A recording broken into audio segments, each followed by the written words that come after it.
Hello दोस्तों, आज हम 10th क्लास के एनसीईआरटी में एक्सरसाइज 1.3 का चैप्टर पढ़ेंगे।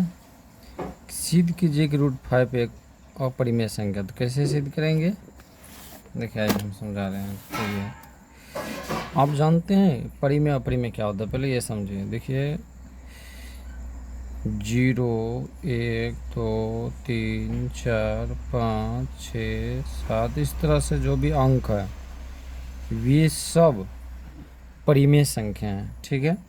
लेकिन इसी में से कुछ मान जो है जिस तरह से अगर रूट में कोई अभाज्य संख्या है, ठीक है, तो रूट में कोई अभाज्य संख्या है और रूट से बाहर निकलने पे भी उसका मान शांत ना हो, तो ऐसी संख्या को हम अपरिमेय कहते हैं, ठीक है।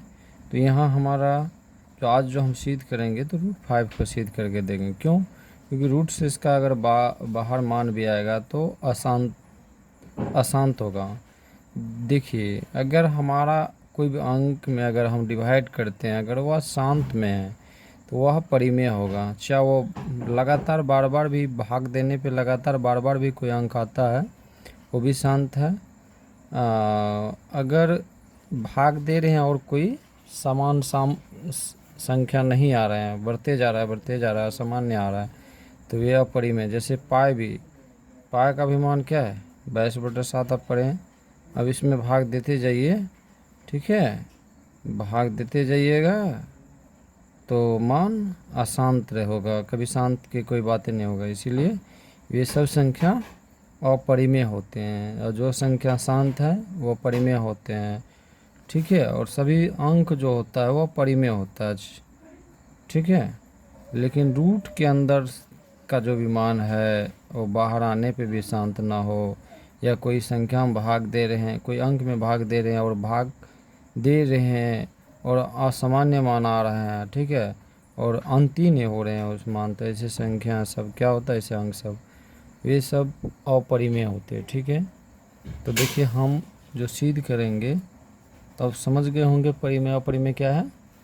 तो देखिए, तो ऐसे कि हमें √5 को सिद्ध करके दिखाना कि अपरिमेय कैसी है। ये आपको बता दिए कि अपरिमेय है। क्यों? क्योंकि यह रूट से बाहर भी आएगा मान तो असामान्य मान होगा, जिस तरह पाई का मान, ठीक है, असमान मान है, इसीलिए, ठीक है। तो अब आप समझ चुके होंगे। तो हम क्या करेंगे, क्वेश्चन 1 का है, ठीक है, हल में देंगे और इसका उल्टा मान लेंगे, ठीक है। इसका क्या करेंगे, उल्टा मान लेंगे। क्या माने इसमें, माना कि √5 एक परिमेय संख्या है, ठीक है। यहाँ क्या करेंगे, लिखेंगे, कुछ तथ्य लिखना पड़ेगा, ठीक है। जहाँ PQ, अभी आपको बताया यहाँ PQ ही नहीं हो, कोई भी बट्टे के रूप में होगा, ये परिमेय संख्या होता है। जहाँ PQ अभी एक अभाज्य संख्या लेके चलेंगे, क्योंकि √5 ये जो 5 है क्या अभाज्य संख्या है, तो अभाज्य संख्या का HCF भी क्या होता है, 1 होता है अभाज्य संख्या का। अभाज्य संख्या किसे कहते हैं, वे संख्या जो एक या स्वयं से डिवाइड हो, ऐसे संख्या को हम अभाज्य संख्या कहते हैं, ठीक है। तो यहाँ कुछ जैसे कि P एवं Q एक स्व अभाज्य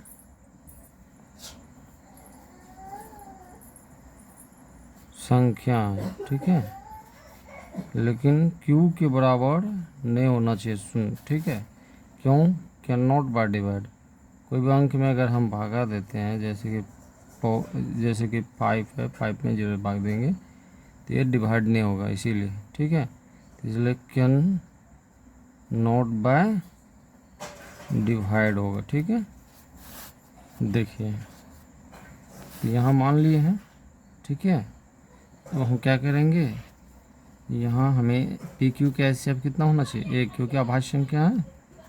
तो यहाँ हमारा देखिए अभाज्य संख्या हमारा देखिए अभी क्या है ये अपरिमेय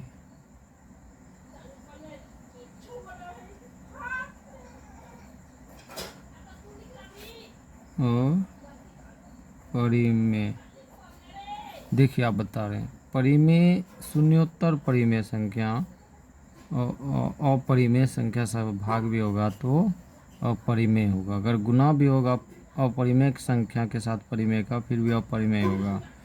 ठीक है, जोड़ भी होगा अपरिमेय के साथ कोई परिमेय का तो भी वो अपरिमेय होगा। तो जोड़ना गुना करना भाग करना कुछ भी करेंगे अपरिमेय संख्या के साथ तो वह अपरिमेय होगा। जिस तरह से चोर, अगर चोर के साथ में आप रहिएगा तो क्या कहलाइएगा, ठीक है, या उसके साथ घूमिए फिरिए रहिए खाइए पिए तो आपको चोर ही कहेगा। ठीक है, इसी तरह से इसमें तो देखिए हमारा √5 क्या है, एक अपरिमेय संख्या है और पी क्यू क्या है, एक परिमेय संख्या है, भाज्य परिमेय।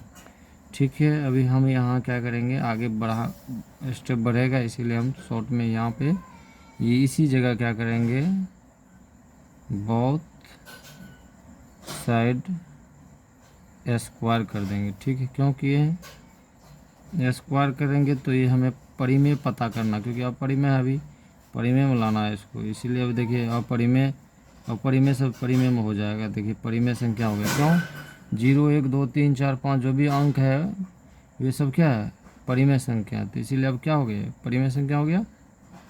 अब देखिए P गुना P तो क्या होगा P का स्क्वायर होगा, Q गुना Q तो क्या होगा Q का स्क्वायर हो जाएगा। यहाँ पे एक लिख के क्या कर लेंगे हम तिर्यक गुणांक कर लेंगे। ठीक है, तिर्यक गुणांक कर लेंगे। ठीक है, तिर्यक गुणांक हो गया, तब ये क्रॉस गुना होता है तिर्यक गुना, तो P स्क्वायर बराबर हो गया 5Q। ठीक है, यहाँ किसी को दिक्कत नहीं होना चाहिए क्योंकि ये इससे गुना करेगा और ये इससे गुना करेगा, आप पढ़ चुके हैं 8 क्लास में ही।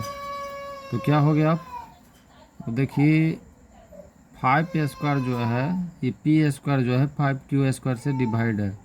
ठीक है, यहाँ हम बताएंगे आपको, अगर मान लीजिए 5 स्क्वायर क्या है 5 से भी डिवाइड है तो 5 भी क्या होगा 5 से डिवाइड होगा। क्यों, तो देखिए यहाँ लिख देते हैं P स्क्वायर यहाँ समीकरण 1 रख ले। ठीक है, P स्क्वायर यहाँ देखिए P स्क्वायर क्या है P स्क्वायर 5 से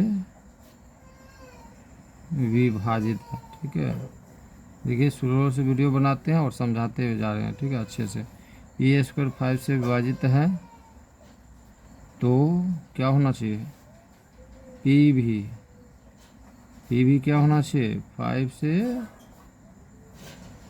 विभाजित होना चाहिए। ठीक है, विभाजित होगा। ठीक है, जब ये हो गया वो देखिए तो इसी हमारा P का मान आ गया, हमें P स्क्वायर P मिल गया हमको। देखिए P मिल गया, Q पता करना तो हम क्या करेंगे इसी प्रकार से कुछ मानेंगे। क्या मान लेंगे, माना कि P बराबर मान लेंगे अब की बार 5R। देखिए अब यह हड़बड़ाइएगा नहीं। ठीक है, यहाँ हम कुछ भी ले सकते हैं, PQ ले सकते हैं, B ले सकते हैं, CD ले सकते हैं। क्यों, यहाँ लिख देते देखिए चर अचर, आप पढ़ चुके हैं चर अचर क्या होता है। A से लेके Z तक कोई भी संख्या कोई भी मान है तो वह क्या होगा चर हो जाएगा, और 0 से लेके 1 2 हो 3 हो 4 हो कोई भी अंक हो वह अचर होगा। क्यों, 1 2 अगर 2 है तो हम इसको 2 ही कहेंगे, कभी 1 2 बदल नहीं सकता है। ठीक है, लेकिन A से Z तक हमेशा ये मान बदलता रहता है। ठीक है, कभी कुछ इसका मान, इसीलिए चर मतलब वेरिएबल, इंग्लिश में कहते हैं वेरिएबल, अचर को कांस्टेंट कर देते हैं, क्योंकि जिसका मान बदलता नहीं वो अचर होता है, और जिसका मान बदलते रहता है वो चर होता है। ठीक है, इसीलिए तो आप समझ गए होंगे। तो माना कि 5 बराबर यदि p बराबर क्या मान लिए 5r, तो समझ गए क्यों माने हैं। देखिए फिर क्या करेंगे, p और 5r को हम, ठीक है, बहुत साइड स्क्वायर कर देंगे। ठीक है, तो क्या हो जाएगा आप समझ सकते हैं। तो ये p स्क्वायर हो जाएगा, ये 25 के r के स्क्वायर हो जाएगा। यहाँ लिख देंगे कि समीकरण एक का मान रखने पर, ठीक है, रखने पर, ठीक है, तो समीकरण एक का मान रखने पर, समीकरण एक का मान क्या है, पी स्क्वायर बराबर 5q, तो यहाँ रख सकते हैं 5q स्क्वायर बराबर 25r स्क्वायर। क्यों रखिए, देखिए p हमारा निकल चुका है। ठीक है, तो p क्यों निकालना है, तो p निकल चुका है तो q भी तो निकालना है। अब देखिए q निकल जाएगा। ठीक है, q स्क्वायर बराबर 25/5। ठीक है, ये 5 आ जाएगा, क्योंकि इधर गुणांक में है, इधर आ जाएगा तो क्या हो, डिवाइड में हो जाएगा। तो क्या हो गया बताइए, ठीक है। तब देखिए हम बता रहे हैं जिस तरह p हमारा निकला उस तरह q भी निकल गया है, तो हम कहेंगे q स्क्वायर क्या है, 5 से विभाजित है। ठीक है, तो q भी क्या होगा, 5 से विभाजित होगा। ठीक है, तो समझ चुके होंगे आप, p भी निकल गया, q भी निकल गया। तो देखिए दोनों का गुणनफल बोलो या भागफल बोलो, क्या निकलता है, भाग्य, तो 5 ही निकल रहा है दोनों का। तो लिखेंगे अर्थात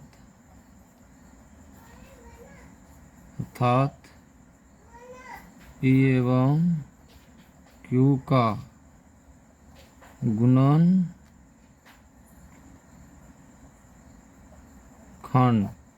क्या है, 5 है ना। और हमारा यहाँ एचसीएफ क्या आना चाहिए, 1 आना चाहिए। यहाँ क्या आ रहा है, 5 आ रहा है। तो बताइए मान समान बता रहा है, तो हम कह सकते हैं कि अतः